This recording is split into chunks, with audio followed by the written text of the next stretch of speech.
As he walked out on the balcony which ran around the house, the distant toll of the bell of the Cathedral of Saint-Pierre carried across the awakening city and up to the hillside where he stood.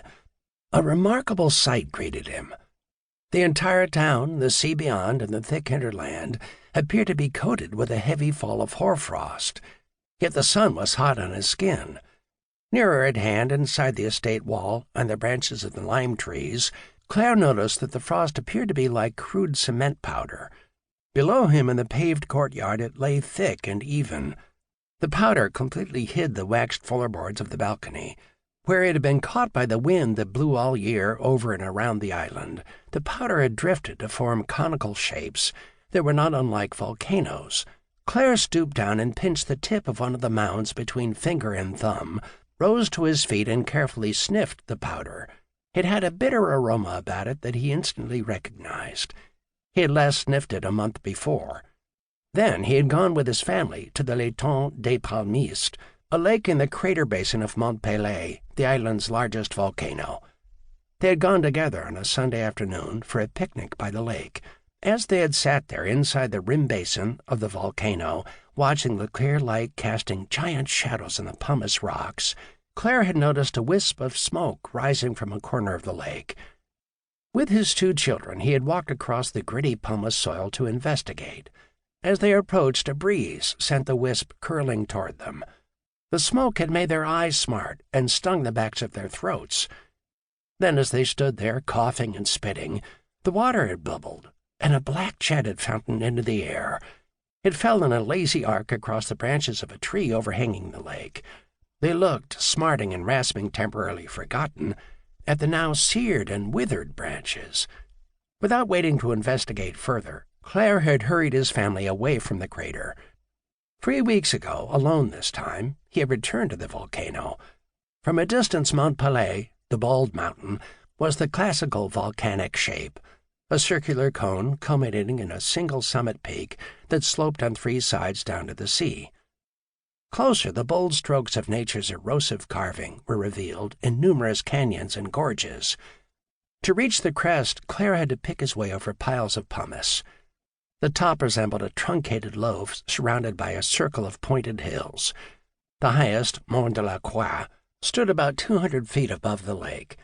Claire picked his way up its slope to gain the maximum vantage point. For a man approaching middle age, he showed little sign of his exertions. He paused to gain his breath, and then looked down into the crater. For a long time he stood there, unable to believe his eyes.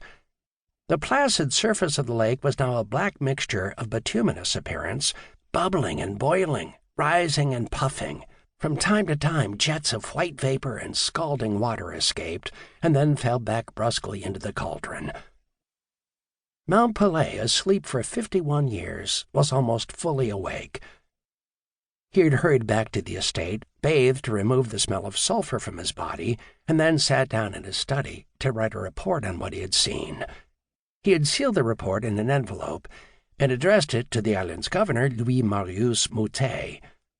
He had summoned a houseboy and ordered him to go on horseback to Fort-de-France, 15 miles down the coast, deliver the report to the governor's office, and await a reply. When it came, it turned out to be no more than a polite formal acknowledgment with the writer that if the situation worsened, the governor should be informed. Claire had not been surprised by this lack of reaction on the part of the governor. For some time their relationship had been strained. Now, standing on the balcony 3 weeks after the governor's reply, and sniffing the sulfur ash that during the night had been ejected by Pelé's crater, Claire realized that the situation had definitely worsened. He turned and looked away up the steep slopes to where Pelé's cone brooded in the still morning.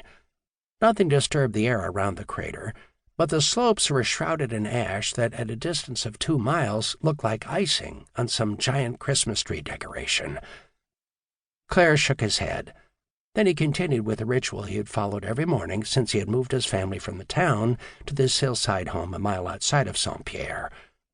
For the past 10 years, every morning, including Sundays, he had arisen before his family and walked onto this balcony to look down on the town whose foundations generations of Claires had helped to strengthen.